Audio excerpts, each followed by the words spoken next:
തടി കേടായ ആരും ഉണ്ടാവില്ല. ഒരുപാട് കാലം ജീവിക്കാനുള്ളല്ലേ സാറേ. കുഴപ്പമില്ല, തന്റെ സഹായം ഏതായാലും പ്രതീക്ഷിക്കുന്നില്ല. അവന്റെ മുൻകോപത്തിന് പോയി പെടാൻ സാധ്യതയുണ്ട് ചില കുഴപ്പങ്ങളിൽ. എന്റെ കൺമിട്ടത്തുണ്ടെങ്കിൽ ഞാൻ കാത്തോളാം. വീട് വിട്ടിറങ്ങി തെരുവിൽ അനഞ്ഞു നടക്കുന്ന കുട്ടിയെ ശാസിക്കും പോലെ പുറകെ നടന്ന് ഞാൻ പറഞ്ഞു കേട്ടില്ല. പേപ്പട്ടികൾ വാഴുന്ന ഇടവഴികളിൽ നിന്നെ കാത്തിരിപ്പുണ്ട് മരണം എന്നുകൂടെ ഞാൻ പറഞ്ഞു. പക്ഷെ നിനക്ക് ധൃതിയായിരുന്നു ഒരു കത്തിമണിൽ ഒടുങ്ങാൻ.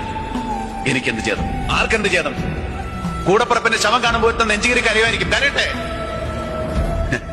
ഷൺമുഖനിത് കന്നിക്കാഴ്ചയൊന്നുമല്ല. പക്ഷെ എവിടെയോ ഉള്ളിലൊരു നീറ്റൽ, നെഞ്ചിലൊരു കലക്കം. അതടാ പന്നി, നിന്നെ എനിക്ക് ഇഷ്ടമായിരുന്നു. അതുകൊണ്ടാ പിഴച്ചുപോയ ലോകത്തിലെ തന്തയില്ലാ കഴിവറുകൾക്ക് ഗുണവധികാരം ചൊല്ലിക്കൊടുക്കാൻ ഇറങ്ങിയ മൊണ്ടോ കൊണോപ്പൻ.